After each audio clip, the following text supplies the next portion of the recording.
समूह साध संगत जी को प्यार भरी राधा स्वामी जी। आज की साखी सदगुरु महाराज सावन सिंह जी के समय की साखी है। मेरे साखी का शीर्षक है जब महाराज सावन सिंह जी को गुस्सा आया। वैसे तो संतों को गुस्सा नहीं आता, जैसे कि हम सब जानते हैं। वो हमेशा अपने प्रभु की भक्ति में लीन रहते हैं। वो दुनियादारी की बातों में ध्यान नहीं देते। पर इस साखी में ऐसा क्या हुआ जिसे देख महाराज सावन सिंह जी को गुस्सा आया।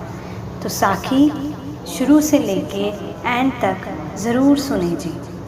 बाबा सावन सिंह जी एक बार पहाड़ी इलाके में सत्संग करने के लिए गए।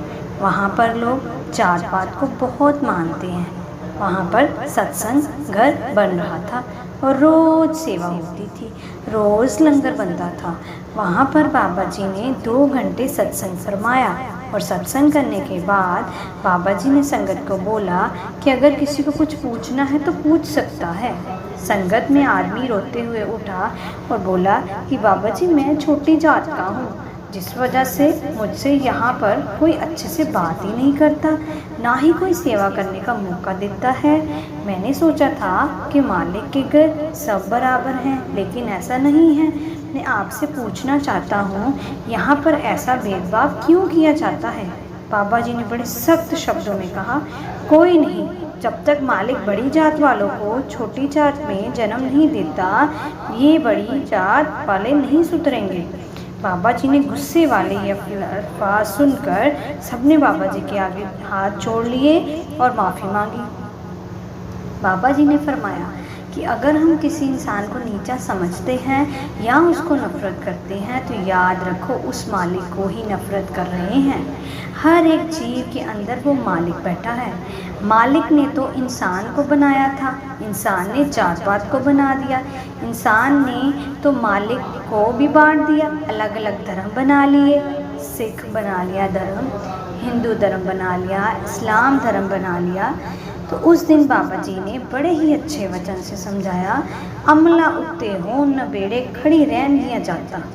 इसका मतलब है इंसान अपना सफ़र पूरा करके जब उस मालिक के पास वापस जाता है तो वो कुल मालिक उससे ये नहीं पूछता कि तुम कौन सी जाति के हो। वो तो उसके कर्मों का हिसाब किताब खोलता है और उसको उसके कर्मों के हिसाब से ही फल देता है। इसलिए हमें भी समूह साध संगत जी ये चाहिए कि मालिक की रज़ा में रहें और किसी को भी छोटा ना समझें। जो भी ये सोचता है कि मैं बड़ी जात का हूँ, केवल मुझे ही भक्ति करने का अधिकार है, तो वो सबसे बड़ा मूर्ख है। तो हम सबको सब इंसानों को, सब दुनियादारी के लोगों को एक जैसा, एक बराबर समझना चाहिए। अगर हम दुनिया में विचरते हुए किसी को छोटा बड़ा समझते हैं या किसी को निंदा करते हैं या किसी को गलत बोलते हैं तो इसका सीधा सीधा बाबा जी कहते हैं कि हम उस भगवान को गलत बोल रहे हैं, क्योंकि हमारे अंदर परमात्मा छुप कर बैठा है, वो कहीं बाहर नहीं है। फ़र्क ये है कि हमें समय देकर भक्ति में लीन होकर उस परमात्मा में विलीन होना है।